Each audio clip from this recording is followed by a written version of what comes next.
These storm chasers were stuck in the middle of a tornado, y'all. Check this out. This is crazy. Lord Jesus, please protect us in the name of Jesus. Dang!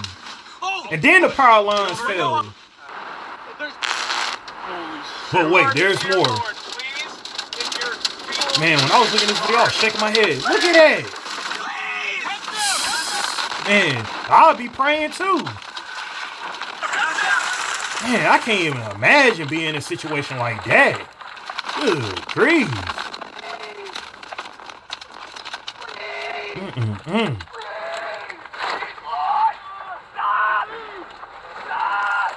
That is some scary shit, man.